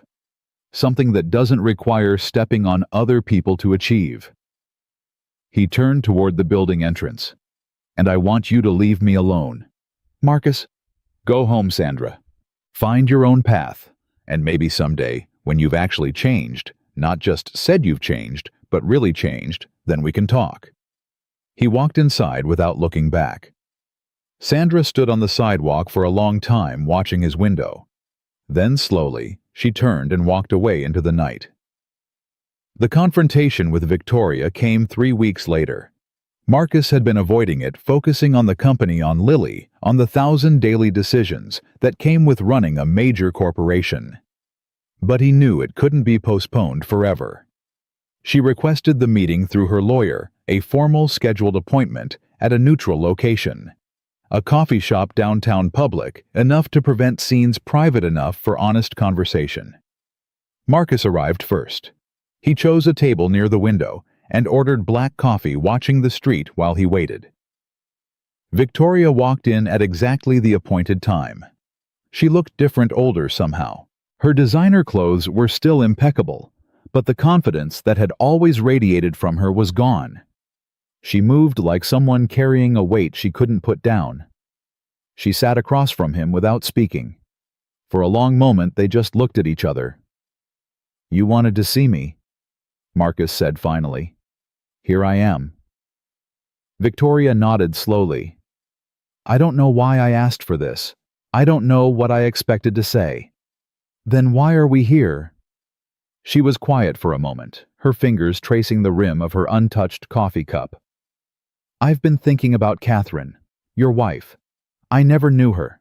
She was gone before I married Thomas, but I've been reading about her, looking at old files, trying to understand who she was. Marcus said nothing. She was brilliant. More brilliant than anyone in that family realized. The patents she designed, the innovations she created, they were decades ahead of their time. Victoria's voice was strained. And they threw her away because she fell in love with the wrong person. The wrong color person. Yes. Victoria met his eyes. I'm not going to pretend I don't understand how the world works, Marcus. I'm not going to pretend I'm innocent in how I benefited from it. I climbed by stepping on people. I got ahead by pushing others down. That's what I was taught. That's what I thought success meant. And now I'm sitting across from a man I spat on in front of hundreds of people. A man who had every reason to destroy me completely. And instead of crushing me into dust, he protected my daughter's inheritance and let me walk away with my freedom. Her voice cracked. Why, after everything I did, why didn't you take everything? Marcus considered the question. It was one he'd asked himself many times in the quiet hours of the night. Because I have a daughter too, he said finally. And I don't want her growing up in a world where cruelty is the only answer to cruelty. I don't want her learning that power means destroying everyone who hurts you. That's it, That's the only reason? No. He leaned forward slightly. I also did it because Catherine would have wanted me to. She believed people could change. She believed in mercy, even when it wasn't deserved. He paused. I don't know if I believe that, but I loved her enough to try. Victoria's eyes filled with tears. She looked away, struggling to compose herself. I don't deserve mercy. Probably not. So why give it to me? Because mercy isn't about what you deserve. It's about who I want to be. Marcus finished his coffee and set down the cup. You have a choice now, Victoria. The same choice everyone gets when they hit bottom. You can let this break you, or you can let it change you. How do I change? After everything I've done? I don't know. That's not my problem to solve. He stood, leaving money on the table for the coffee. But I'll tell you this, the woman who spit on me in that auditorium, she was small, cruel, afraid. Whatever power she thought she had, it was just an illusion. He looked down at her. You don't have to be that woman anymore. You can choose differently. But that choice has to come from you, not from me. He walked toward the door, then stopped. One more thing. Victoria looked up. Your daughter, Emma. She reached out to me last week. Did you know that? Victoria's face went pale. What? She sent me a letter, handwritten, said she was sorry for what her mother did, said she wanted to understand why. What did you tell her? Nothing yet. I'm still deciding. Marcus's expression softened slightly. But she seems like a good kid, thoughtful, self-aware, nothing like the person who raised her. Victoria flinched as if struck. That's not an insult, it's an observation. Somewhere along the way, despite everything, you raised a decent human being. He opened the door. Maybe focus on that. Maybe that's where you start. He left her sitting alone in the coffee shop, tears streaming down her face. That evening, Marcus sat with Lily on their small apartment balcony, watching the sunset over the city. She was drawing in her notebook a picture of a woman with long dark hair standing next to a little girl. Who's that? Marcus asked. Mommy and me. Lily held up the drawing. But I don't really remember what she looks like, so I made it up. Marcus's heart clenched. He reached over and pulled her into his lap. Your mommy had the most beautiful smile. It could light up a whole room. And she had your eyes, exactly your eyes. When I look at you, I see her. Lily leaned against his chest. Do you think she can see us from heaven? I think so, baby. I really do. Is she proud of you for what you did at the company? Marcus thought about it, really thought about it. The revenge he hadn't taken, the mercy he'd shown, the company that now bore Catherine's name. Yeah, he said quietly. I think she is. They sat in silence as the sky turned orange, then pink, then purple. The city lights began to flicker on, one by one, like earthbound stars. Daddy. Yeah, baby. I'm proud of you too. Marcus held her tighter, his eyes burning. That's all that matters, Lily. That's all that ever mattered. The next morning, Marcus received a visitor at his office. Robert Hayes, the senior board member who'd become an unexpected ally, walked in without an appointment. He sat across from Marcus's desk with an expression that mixed admiration and curiosity. I've been doing this for 40 years, Robert said. I've seen hostile takeovers, boardroom coups, family dynasties rise and fall. But I've never seen anything like what you did. What do you mean? You had them, completely. You could have taken everything, their money, their reputation, their future. Victoria, Derek, Helena. You could have destroyed them so completely they'd never recover. Robert shook his head slowly. But you didn't. Why? Marcus leaned back in his chair. Would destroying them have brought Catherine back? No. Would it have made Lily's life better? Probably not. Then what would have been the point? Robert was quiet for a moment. Satisfaction, justice, revenge. Revenge isn't justice. And satisfaction from other people's suffering, that's a poison that rots you from the inside. Marcus turned to look out the window. I've got everything I need. My daughter is healthy. My wife's legacy is protected. The company she built is thriving. What more could revenge give me? Peace, maybe? No. Marcus shook his head firmly. Peace doesn't come from destroying your enemies. It comes from building something worth protecting. That's what I'm trying to do now. Robert studied him for a long moment, then smiled slowly.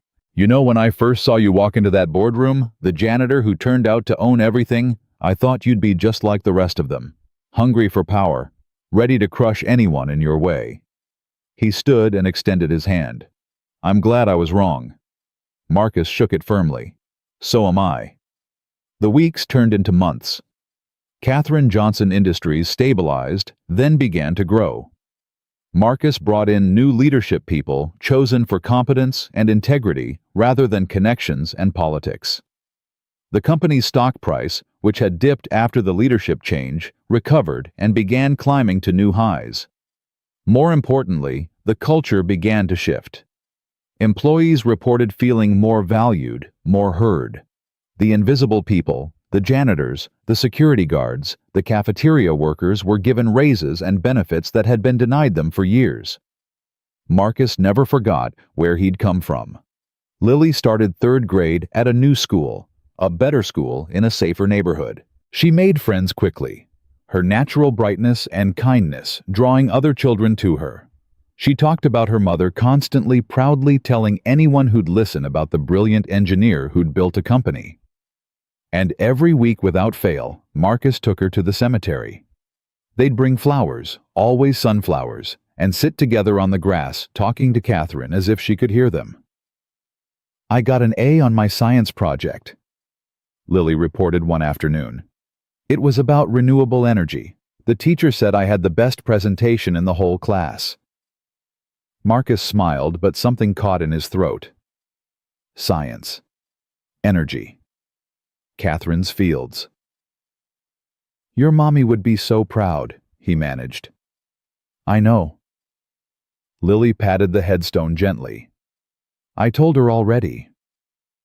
One evening about 4 months after the takeover, Marcus received a letter. The return address was an unfamiliar one somewhere in Connecticut. He almost threw it away unopened, assuming it was from Helena. But something made him hesitate. The handwriting was different, younger. He opened it carefully. Dear Mr. Johnson, it began. My name is Emma Hartwell. I'm Victoria's daughter. I'm 14 years old, and I've been trying to understand what happened between you and my family. I know what my mother did was wrong. I know what my grandmother did was worse. I've been reading about Katherine, your wife, and I think she sounds like an amazing person. I wish I could have met her. I'm not writing to ask for forgiveness. I didn't do anything wrong, but I also didn't do anything to stop the people who did. Maybe that's almost as bad. I don't know. I'm writing because I want you to know that I'm going to try to be different. I'm going to try to be the kind of person who stands up for people instead of stepping on them. I don't know if I'll succeed, but I'm going to try.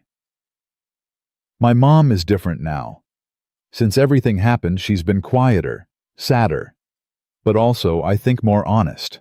She told me things about herself. Things she did, things she's ashamed of, that she never would have admitted before. I think losing everything broke something in her. But maybe it also fixed something. I don't expect you to forgive her. I'm not even sure I forgive her. But I wanted you to know that some good came out of all this. I'm going to make sure Katherine's name means something.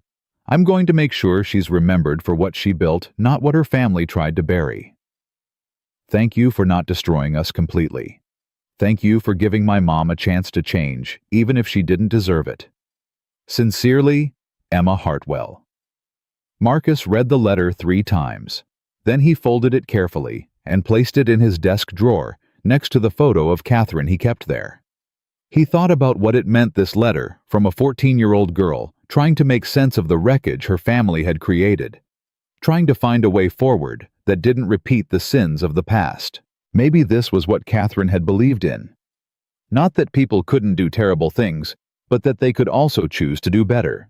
That the children didn't have to inherit the parents' hatred. that cycles could be broken. He pulled out a sheet of paper and began to write. Dear Emma, thank you for your letter. It took courage to write it, and I respect that. You're right that you didn't do anything wrong, and you're right that standing by while others do wrong is its own kind of failure. The fact that you recognize that at 14 puts you ahead of most adults I know. I don't know if your mother will change. I don't know if people really can change deep down. But I know you can choose who you want to be, and that choice matters more than anything else. Catherine would have liked you, I think. She believed in young people, believed they could build a better world than the one they inherited. She used to say that every generation has a chance to start over to write a new story. Write a good one. Sincerely, Marcus Johnson. He sealed the envelope and set it aside to mail in the morning. Then he turned off his office light, gathered his things, and headed home to his daughter. The story wasn't over. It never really would be. But for the first time in years, Marcus felt something he'd almost forgotten how to feel. Hope. 1 year later, Marcus stood in the lobby of Katherine Johnson Industries, watching workers install the final piece of a massive bronze sculpture. It was Catherine. Life-sized cast in bronze, her hands holding a blueprint, her face turned slightly upward, as if looking toward the future she'd helped create. The sculptor had worked from photographs Marcus provided, their wedding photos, candid shots from before Lily was born, the last picture taken before the diagnosis. The likeness was perfect. So perfect, it made his chest ache. Daddy, she's beautiful. Lily stood beside him, her hand wrapped in his. She was 9 now, a year older, a year wiser, a year more like her mother every day. She is baby, she always was. Will everyone know who she is now? Marcus looked at the plaque being mounted beneath the sculpture. Catherine Marie Johnson, founder, innovator, visionary, the woman who built an empire and loved without limits. Everyone will know. Forever. The dedication ceremony was scheduled for that afternoon. Invitations had gone out to employees, partners, community leaders, even some journalists who'd covered the story sympathetically. It was meant to be a celebration, a formal recognition of the woman who'd been erased from history and was now being restored to her rightful place. But for Marcus, it was something more personal. It was a promise kept. The guests began arriving around 2 o'clock. Marcus greeted them in the lobby, shaking hands, accepting congratulations, playing the role of gracious host, even though every fiber of his being wanted to be alone with Catherine's memory. Robert Hayes arrived with his wife, both of them beaming with pride. You've done something remarkable here, Marcus, not just with the company, with the culture. People actually want to come to work now. That's the goal. Well, you're achieving it. Robert clasped his shoulder. Catherine would be proud. The words hit Marcus harder than he expected. He nodded, unable to speak, and moved on to the next guest. Halfway through the arrivals, a commotion near the entrance caught his attention. Security guards were blocking someone, a woman in a simple black dress. Her hair gray now, where it had once been silver, her posture diminished from the imperious bearing he remembered. Helena Hartwell. Marcus walked over slowly, his heart pounding. He hadn't seen her since that night at the cemetery over a year ago. The letters she'd sent had all been returned unopened. Let her in, he told the guards. They stepped aside surprised. Helena moved forward hesitantly, her eyes meeting his with an expression he'd never seen on her face before. Fear. Genuine vulnerable fear. I wasn't sure you'd let me come, she said quietly. Neither was I. They stood in silence for a moment, the lobby bustling around them, neither sure what to say. I've been in therapy, Helena finally said. For a year now, twice a week. Trying to understand. Her voice broke. Trying to understand how I became someone who could do what I did to my own daughter. Marcus said nothing. He waited. She was everything to me, Marcus, when she was little. Before I let other things matter more. Tears began to slide down Helena's weathered cheeks. Pride, status, what people thought, I traded my daughter for those things, and I've spent the last year facing what that made me. What did you conclude? That I was a monster. Helena's voice was barely a whisper. A monster who called herself a mother while destroying the one person she should have protected. Marcus felt something shift in his chest. Not forgiveness, he wasn't sure he'd ever get there, but something like recognition. He knew what it was like to carry regret so heavy, it bent your spine. I came to ask for something, Helena continued. Not forgiveness. I know I don't deserve that. But permission. Permission for what? To see the sculpture. To see my daughter's face one more time. To tell her... Her voice cracked completely. To tell her I'm sorry. Even if she can't hear me. Even if it's 20 years too late. Marcus studied her for a long moment. The woman who had called his marriage a mistake. Who had told Catherine she was dead to the family. Who had watched Victoria spit on him and called it putting the animal in his place. That woman had been cruel, rigid, certain of her superiority. This woman, this broken, weeping, diminished woman, was something else entirely. Come with me, he said. He led her through the crowd to where the sculpture stood now fully installed. Helena stopped several feet away, her hand flying to her mouth. Oh God! Oh Catherine! She moved closer, her fingers trembling as they reached toward the bronze face. She didn't quite touch it, stopped just short as if afraid she'd tarnish it. I'm sorry, she whispered. I'm so sorry. I was wrong. About everything. About Marcus. About what mattered. About who you were. The tears came faster now. You were the best of us. The best thing I ever made. And I threw you away like garbage. Marcus stood back watching. He felt no satisfaction in her pain, only a weary kind of sadness for all the years that had been lost. She forgave you, he said quietly. Helena turned her eyes wide. What? Catherine, at the end. She wanted to call you.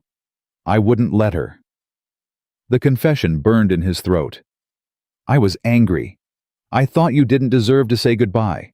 But she... He had to stop, compose himself. She forgave you anyway. She said hate was too heavy to carry and she wanted to go light. Helena's knees buckled. She caught herself on the edge of the sculpture's base, sobbing in a way that didn't sound human-animal sounds of grief too long suppressed. Marcus watched her cry. He thought about what Catherine would want, what Lily was learning from him every day, what kind of man he wanted to be when this story was finally over. He reached down and helped Helena to her feet. That's enough, he said, not cruelly but firmly. You've said what you came to say.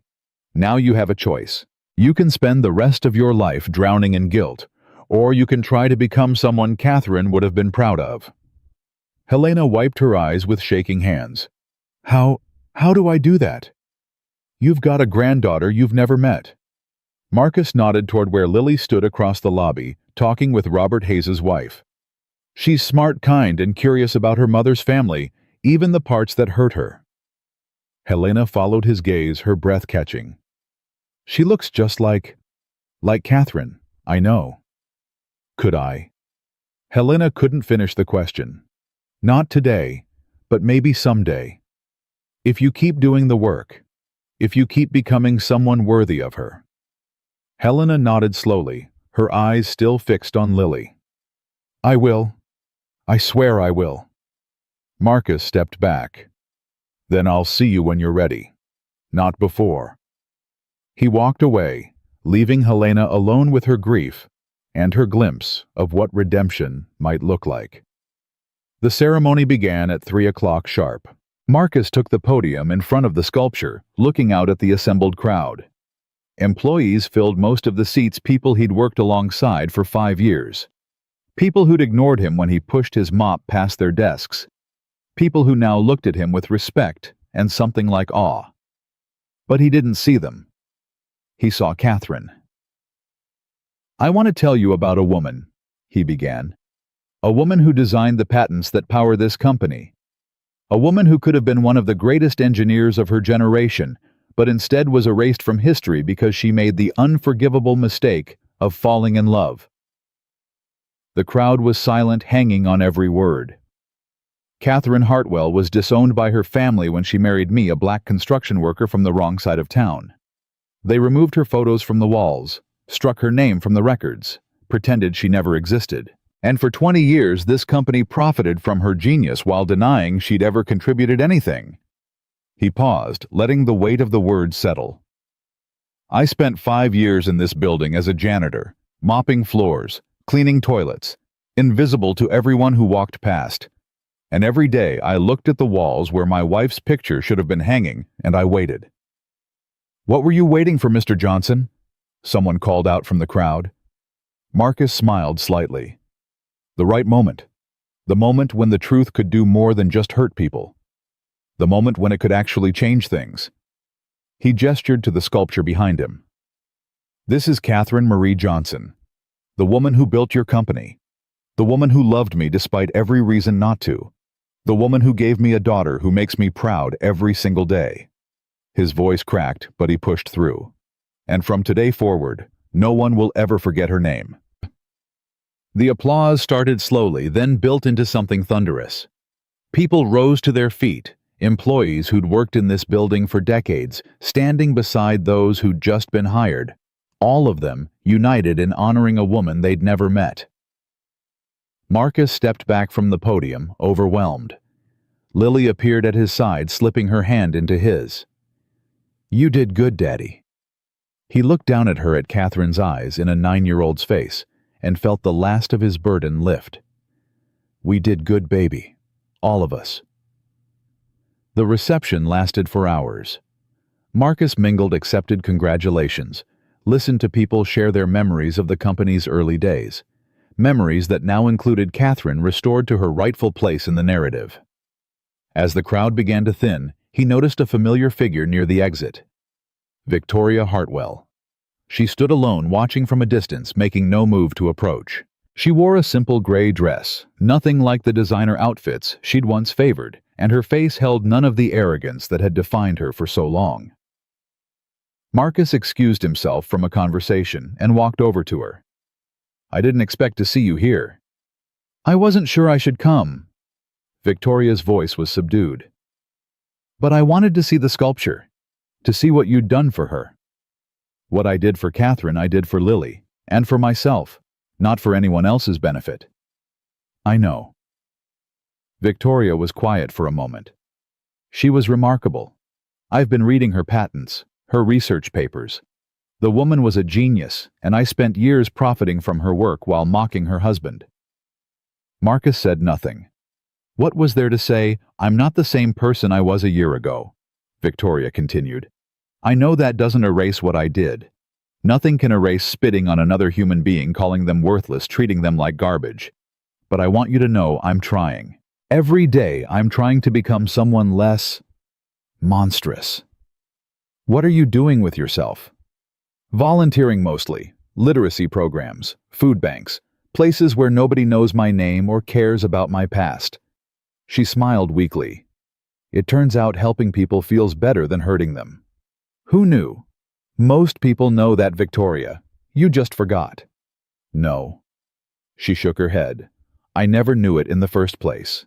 I was raised to believe that power was everything, that winning was the only thing that mattered. You showed me different." She met his eyes. "You had all the power in that boardroom. You could have destroyed me completely. And instead, you chose mercy.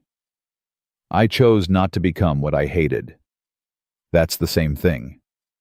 Victoria reached into her purse and pulled out an envelope. "Emma asked me to give you this. She wanted to come today, but she wasn't sure you'd want to see her." Marcus took the envelope. "Tell her she's welcome, anytime. Really. She's not responsible for your sins, and from what I can tell, she's working hard not to repeat them." He tucked the envelope into his jacket. "That's enough for me." Victoria nodded slowly, something like gratitude flickering across her face. "Thank you. For everything. I know I don't deserve your kindness." "No." Marcus agreed. "You don't. But I'm not giving it to you because you deserve it. I'm giving it to you because my daughter's watching, and I want her to learn that strength isn't about crushing your enemies. It's about choosing who you want to be, regardless of how others treated you." Victoria's eyes glistened. "Catherine was lucky to have you."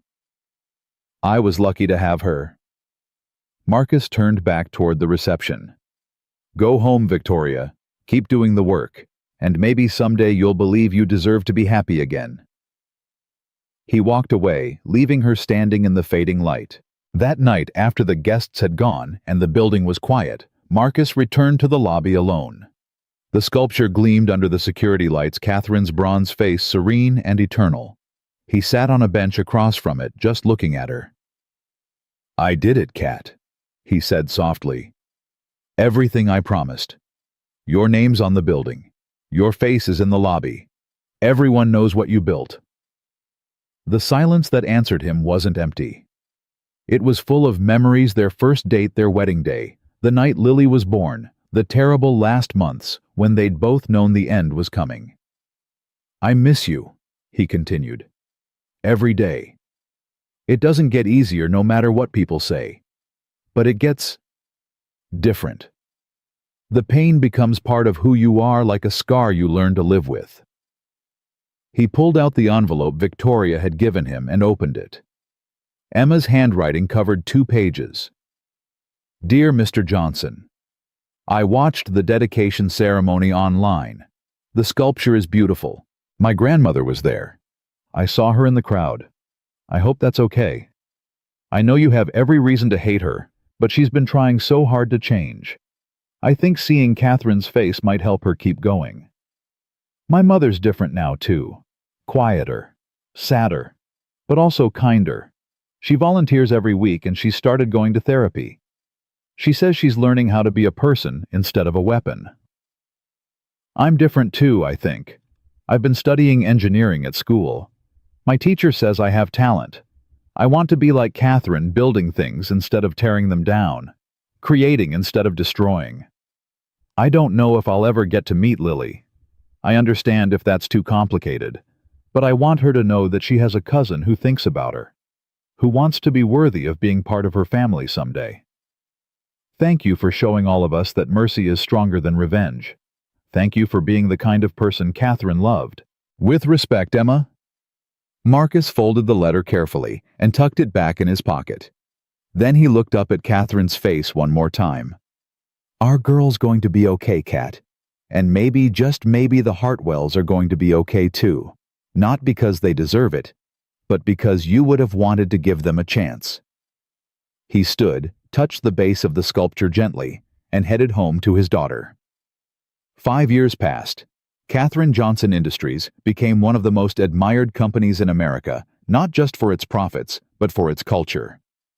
Articles were written about Marcus's leadership style. Business schools used the company as a case study. Young entrepreneurs sought his advice. But Marcus never forgot where he came from. He still drove his old Honda Civic, though he could have afforded any car in the world.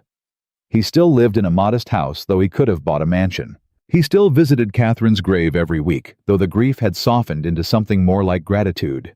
Lily was 14 now, the same age Emma had been when she'd first written to Marcus. She'd grown into a remarkable young woman, smart, kind, fierce when she needed to be gentle, when she didn't. She talked about her mother constantly carrying Catherine's memory like a torch. One evening, Marcus sat with Lily on their porch, watching the sunset paint the sky in shades of orange and gold. It was their tradition every Sunday, no matter what, they'd sit together and talk about the week. "Daddy, can I ask you something?" "Always, baby." "Do you ever regret it? Being a janitor for all those years, letting them treat you that way, when you could have stopped at any time?" Marcus considered the question. It was something he'd asked himself many times. "No," he said finally. "I don't regret it." "Why not?" "They humiliated you. Victoria spit on you. Derek and Helena treated you like trash. Why didn't you fight back sooner?" "Because fighting isn't always about speed, Lily. Sometimes it's about timing." He turned to look at her. "If I'd revealed who I was on the first day, what would have happened? They would have, I don't know, tried to take everything from you." "Exactly. They would have spent years trying to break the trusts, challenge the ownership, find ways to push me out. The legal battles would have dragged on forever. And meanwhile, the company would have suffered. People would have lost their jobs. Your mother's legacy would have been destroyed in the fighting. Lily nodded slowly, understanding dawning. By waiting, I learned who they really were. I saw how they treated people when they thought no one important was watching. And when I finally acted, I had everything I needed to win, not just legally, but morally. He squeezed her hand. The strongest position isn't always the loudest one, baby. Sometimes it's the quietest. Is that what Mom would have said? Your mom would have said something smarter and more eloquent. But yeah, that's the idea. Lily leaned against his shoulder. I want to be like both of you. Strong like you. Smart like her. You already are, baby. You already are. They sat in comfortable silence, watching the last rays of sunlight fade from the sky. Daddy. Yeah. Emma's coming to visit next month. Is that still okay? Marcus smiled. Over the years, Emma Hartwell had become a regular presence in their lives. She and Lily had developed a genuine friendship, two cousins connected by blood and by the legacy of a woman neither had truly known. Of course it's okay. She's family. She says her mom's doing better, still volunteering, still going to therapy. She even started a foundation for women in engineering. I heard about that. Victoria's foundation, named after Catherine, with Marcus's permission, had helped hundreds of young women pursue careers in STEM. It didn't erase the past, but it was building something new. Do you think people can really change, Daddy? Like deep down? Marcus thought about Victoria weeping in that coffee shop, about Helena, broken and humbled at Catherine's sculpture, about Sandra, who disappeared for 2 years before resurfacing as a community organizer in Chicago, dedicating her life to the kind of work she'd once dismissed. I think people can choose to change, he said carefully. Whether they actually do it, whether they stick with it when it's hard, that's different for everyone. But the possibility is always there. Is that why you showed them mercy, because you believed they could change? No. Marcus shook his head. I showed them mercy because I believed I could choose who I wanted to be. Their choices were up to them. My choices were up to me. Lily was quiet for a moment, processing this. I'm glad you're my dad, she said finally. Marcus's throat tightened. I'm glad you're my daughter. The years continued to pass. Lily graduated from high school, then college engineering, just as she'd always planned. She went to work at Katherine Johnson Industries, starting at the bottom, just as Marcus had determined to earn her place rather than inherit it. Marcus watched her rise with pride that bordered on awe. She had Catherine's brilliance and his determination. She treated everyone with respect, from the janitors to the board members, because she'd grown up understanding that titles meant nothing compared to character. On the 10th anniversary of the dedication ceremony, they held another event. Bigger this time, more important. Marcus stood at the podium looking out at a crowd that included employees, partners, journalists, and members of the public who'd heard about Katherine Johnson Industries and wanted to see what all the fuss was about. Lily sat in the front row now, 23 years old, her whole life ahead of her.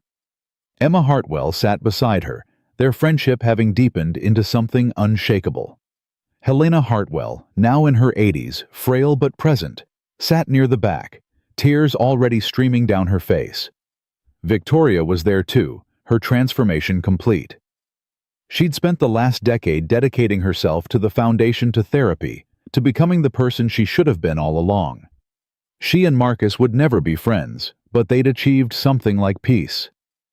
10 years ago, Marcus began, I stood in this spot and introduced the world to Katherine Johnson, a woman who was erased from history, a woman whose genius built this company, a woman I loved with everything I had. He paused, looking at the sculpture that still dominated the lobby. Today, I want to talk about what happened next. Not the business success you can read about that in any magazine. Not the stock price or the market share or the awards. Those things matter, but they're not why we're here." He turned to look at Lily. "We're here because 10 years ago I made a choice. I chose mercy over revenge. I chose building over destroying. I chose to become someone my daughter could be proud of rather than someone my enemies would fear." He looked out at the crowd. "That choice wasn't easy. When Victoria Hartwell spat in my face, when she called me worthless, when she said my daughter would grow up to be nothing, I wanted to burn everything down. I wanted to make her suffer. I wanted revenge so badly I could taste it." The crowd was utterly silent. But then I thought about Catherine, about what she would have wanted, about the kind of man she fell in love with and the kind of father I wanted to be. And I realized something that changed everything. He gripped the podium, steadying himself. "Revenge doesn't heal anything. It just spreads the poison. The person who hurt you might suffer, but so will you.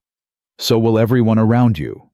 The anger doesn't go away, it just finds new targets." He looked at Helena, who was weeping openly now. "Mercy is different. Mercy doesn't mean forgetting what happened. It doesn't mean pretending everything's okay. It means choosing not to let someone else's cruelty define who you become. It means breaking the cycle instead of continuing it." He looked at Victoria, who met his eyes without flinching. "It means giving people the chance to change, even when they don't deserve it. Because you never know who might take that chance and actually become something better." Finally, he looked at Lily. His daughter. His purpose. His reason for everything. "I didn't show mercy because I'm a saint. I showed mercy because I have a daughter who was watching, who was learning, who was going to grow up and either repeat the patterns she saw or break them." He smiled, his eyes glistening. "She broke them. She's breaking them right now every day by being the kind of person who treats everyone with dignity regardless of their position. By being brilliant without being cruel. By being strong without being destructive." He stepped back from the podium. "Catherine built this company with her mind. I rebuilt it with my choices.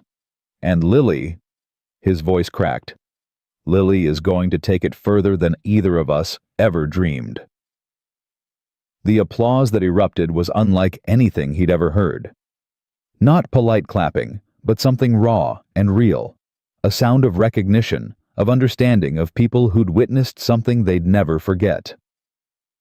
Marcus descended from the stage, and Lily met him at the bottom. She threw her arms around him, holding him tight. "I love you, Daddy. I love you more, baby girl. Always have. Always will." They stood there, father and daughter, while the crowd continued to applaud.